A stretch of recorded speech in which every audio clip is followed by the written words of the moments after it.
¿cómo están? Soy estudiante de Comercio Exterior de la Universidad de las Fuerzas Armadas y la verdad es que tengo una gran inquietud. Quisiera saber por qué el comercio exterior como lo conocemos actualmente es.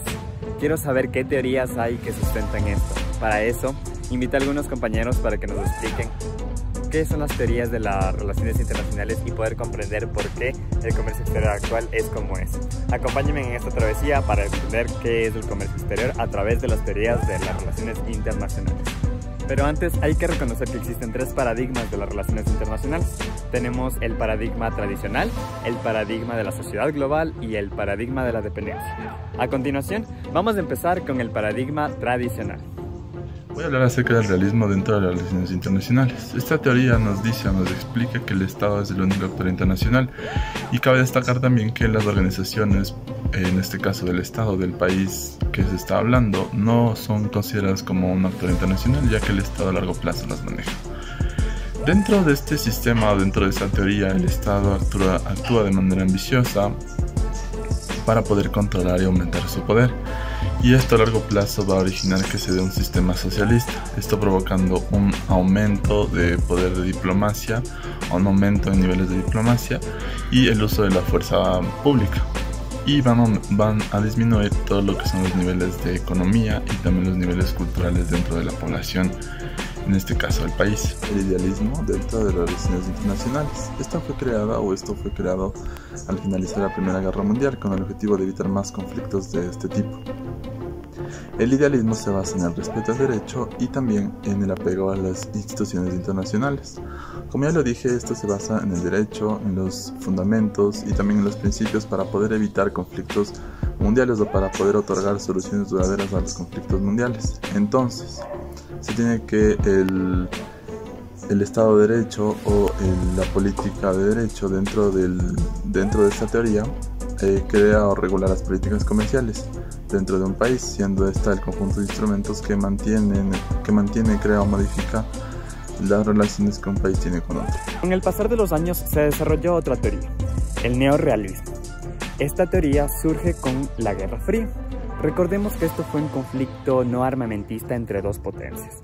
Por una parte tenemos Estados Unidos y por la otra a la Unión Soviética. Es justamente esta situación o este escenario lo que le lleva a los neorrealistas a preguntarse el por qué los estados hacen la guerra. Para poder nosotros responder esta pregunta, vamos a analizar lo que dicen autores neorrealistas y a su vez poder entender qué es el neorrealismo en sí. Así, vamos a empezar con Hens. Hens nos dice que el poder no es el fin, pero sí es el medio para garantizar la seguridad de un estado. A su vez, nos plantea un dilema. Nos dice que cuando un estado ve que a su alrededor los demás estados mantienen un poderío, este se siente inseguro, lo que hace o le influencia a que este busque cómo incrementar su poder. Consecuentemente, esto va a hacer que los otros estados obviamente van a querer incrementar su poder y van a sentirse inseguros por quién tiene el poder ahora. Es por lo que ahora, o lo que se dice, que existe un ciclo de inseguridad por saber quién tiene el poder. Justamente este escenario lo analiza otro autor, que es Wall. Wall nos dice que este escenario puede ser causado por tres imágenes. En primera instancia tenemos al individuo, segundo tenemos a los estados, de acuerdo a las políticas internas que estos toman en sus países, y en tercera tenemos al sistema internacional. Es justamente lo que este autor reconoce como la principal causa del análisis del neorrealismo o del por qué los estados realizan conflictos entre sí. Vamos a analizar un poco más qué es el sistema internacional. Este está abarcado o está conformado por dos aspectos fundamentales. Por una parte tenemos a la anarquía. La anarquía lo reconocemos como la ausencia de una autoridad suprema que controle al sistema. Y por otra están los estados como partes fundamentales que conforman precisamente un sistema y que cada uno de los estados va a buscar sobrevivir por sí solo. Ahora bien, un sistema está determinado por las capacidades que tenga cada país o que tenga cada estado y la manera en cómo estas van a estar distribuidas. Para entendernos un poquito más, vamos a determinar que existen dos tipos de sistemas. tenemos el sistema bipolar y el sistema multipolar, reconociendo que el bipolar es aquel donde existen dos países, dos estados o dos potencias que presentan poder en el mundo, mientras que el multipolar refiere a la existencia de más de dos países que ejercen poder o que tienen capacidades competitivas con los demás países. Ahora bien, para finalizar lo del neorrealismo, tenemos a Gilpin. Gilpin es otro autor neorrealista y este nos dice que no hay que ver al poder como algo malo o como un aspecto errado en cuanto a los países, sino que nos va más allá, expresa al poder como la hegemonía, como la presencia o como el poderío que tiene un país con respecto a los demás países, pero que este poder es legítimamente reconocido por los demás estados. Es decir, que los otros estados reconocen que sí, ok, un estado A tiene mayor poder, mayores capacidades que los demás y por ende va a regir el sistema mundial. Entonces, con todo esto que hemos revisado de los autores, podemos decir en definitiva, o para responder el por qué los estados hacen la guerra, es por la existencia de poder o por el deseo de tener poder, el cual está determinado por la anarquía que un estado determina. Ahora que ya vimos qué significa el paradigma tradicional, podemos entender que en este aspecto dice que las relaciones internacionales, o en tal caso los intercambios comerciales, se los realiza a nivel de estados. Pero actualmente no es la única manera en la que se realiza, así que vamos a analizar el paradigma de la sociedad global, en donde nos hable un poquito más acerca de cómo es actualmente el comercio exterior. Ok. A partir de esto aparece lo que es el paradigma social global o de interdependencia, en donde tenemos la intervención de sociedades, instituciones y organismos que son de carácter nacional e internacional.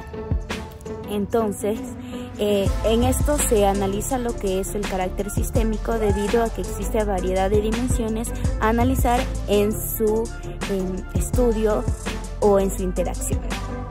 Ok, a partir de esto tenemos varias teorías, entre las cuales está la teoría de la interdependencia compleja, la cual se refiere a que existen varios canales múltiples que unen a la sociedad con ámbitos transnacionales, transgubernamentales e interestatales, los cuales se realizan para hablar de temas múltiples en donde no existe una jerarquía con un orden específico.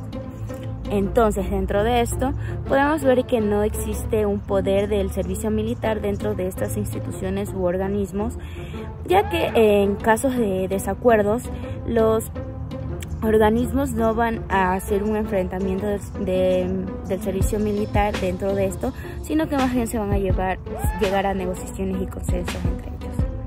Ok, además de esta teoría existe la teoría del régimen institucional, en donde nos habla de que organismos supranacionales se crean para tener institucionalidad, como su nombre lo indica, entonces donde otros organismos van a obedecer las órdenes y más bien los consejos que ellos les puedan otorgar a los otros organismos. Entonces, esta teoría se basa más en lo que es buscar la institucionalidad de los organismos para que estos puedan ser respetados ante otros organismos. La integración revisada es una teoría el cual dice que los países se integran debido a sus capacidades para lograr un equilibrio e igualmente para lograr un objetivo en común. Un ejemplo que puedo darles de esta integración es la CAN, la cual se integró por países sudamericanos en vías de desarrollo, el cual tiene productos homogéneos, lo cual permitirá que se fortalezca como bloque y podrá tener acuerdos con otros bloques. Esto también permitirá que los bloques se especialicen en lo que son buenos y generar mayor competitividad a nivel global. Otro tema del que les voy a hablar es acerca del funcionalismo, el que surgió entre guerras, a partir del postulado de Beltrami, el cual sugirió que ante la creciente complejidad del sistema gubernamental, el Estado era incompetente para satisfacer necesidades básicas. Estas necesidades ayudarían a la emergencia de problemas técnicos a nivel internacional, Bueno, para calmar esta carencia se proponía la creación de organizaciones internacionales que asumirían la gestión de agricultura, energía, transporte, defensa, entre otras. Bueno, en el funcionalismo los estados buscan unirse ya no como bloque, sino entre acuerdos de manera individual, es decir, bilateralmente, para poder beneficiar a un sector estratégico específico de la economía de su país. Entonces se hacen acuerdos de complementariedad económica, los cuales se basan en productos que el otro país nos da para importarlos y nosotros a la vez podemos exportar bienes a otros países para que ambos tengamos un mercado equilibrado. Para continuar con el paradigma voy a hablar acerca del funcionalismo. El funcionalismo es una teoría funcional que busca ampliar los límites o ampliar las fronteras que tiene el funcionalismo mediante la creación de acuerdos bilaterales o tratados de libre comercio para que los países puedan llegar a tener una integración total. El neofuncionalismo busca entrar a la sociedad o busca penetrar en la sociedad mediante el estudio de los comportamientos y de las actitudes de los seres humanos. Esto para poder buscar una diferenciación en temas de personalidad de los mismos, en temas sociales y en temas culturales también, es decir, cómo estos se relacionan con las demás personas. Además, también el neofuncionalismo nos dice o busca una especialización entre los países, es decir, que cada país tenga una especialización en alguna rama de producción nacional para que estos países puedan ofertar, en este caso, los productos en los que están especializados a los países desarrollados o a los demás países. Como pudimos darnos cuenta, el paradigma de la sociedad global nos dice que los estados se van a basar en un proceso de integración y de intercambio comercial con los diferentes países, pero no es la única realidad que encontramos actualmente en el comercio. Es así que vamos a adentrarnos al paradigma de la dependencia, en donde vamos a ver que el proteccionismo también forma parte del comercio exterior y vamos a entender por qué. Voy a hablar acerca de la teoría de la dependencia. Esta nos dice que los países desarrollados dependen de los países subdesarrollados por las materias primas que estos producen para ellos poder convertirlos en productos finales y comercializarlos a diferentes partes del mundo. Ahora nos dice que los países subdesarrollados dependen de los desarrollados por la importación misma de los productos terminados en base a sus materias primas y además también por factores económicos, políticos, sociales y culturales. Bueno chicos, ahora también vamos a ver la teoría del sistema mundo. La teoría del sistema mundo tiene como fin una crítica al sistema internacional, ya que la mayoría de pensadores de este movimiento consideran que las relaciones internacionales se están basando prácticamente en el poder de los estados y el poder de las naciones en las mismas. Asimismo, busca conocer el funcionamiento del sistema capitalista y cómo es que los países más pobres llegan a ser pobres y cómo se ven excluidos del globo. Para analizar de mejor forma esta teoría, tenemos ciertos conceptos básicos. En primer lugar, tenemos el concepto sistema mundo. Sistema mundo es una gran zona geográfica donde existe la división del trabajo y cómo es que los estados y las naciones se ven unificadas por esta división del trabajo y cómo basan sus relaciones a favor de la misma. Esta gran zona geográfica no es homogénea y no está limitada a una estructura política única, porque como ya conocemos, existen varias culturas, varios grupos que no permiten que esto se dé. Pero como ya lo mencioné, lo que unifica a esto es la división del trabajo. Asimismo tenemos el capitalismo. Como ya conocemos, el capitalismo es prácticamente un grupo de personas que está produciendo para su venta con el único objetivo de generar una utilidad. Luego tenemos también otro concepto que es economía mundo. Economía mundo es incorporar todas las formas de producción producción humana, claro, a este sistema, a esta gran zona geográfica. En esta teoría, la clasificación o la división que se da entre los países es en tres. Tenemos los países centrales, los de la periferia y los semiperiféricos o de la semiperiferia.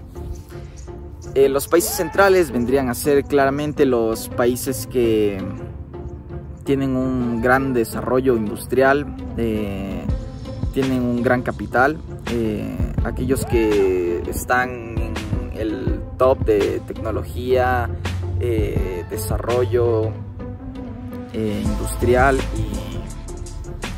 y demás, mientras que los países de la periferia vendrían a ser los países claramente pobres, que no tienen capital, están estancados en el desarrollo económico o tienen un desarrollo económico demasiado lento en comparación con los países centrales. Los países de la periferia tienen que simplemente mover su materia prima, vender su materia prima, mientras que los países de la semiperiferia vendrían a ser países que son más ricos que los países de la periferia, pero son más pobres que los países centrales. Ahora que ya analizamos cada uno de los paradigmas, ya podemos tener una idea de cómo es que ahora es el comercio exterior.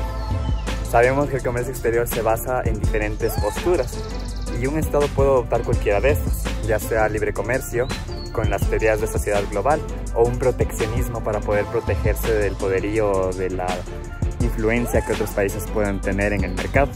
Es así que el comercio exterior, con lo que conocemos actualmente, se modifica de acuerdo a las teorías que un Estado utilice para poder desarrollarse. Creo que nos ha quedado muy claro, al menos a mí me quedó muy claro, y espero que nos podamos ver en una próxima ocasión. Gracias, chicos.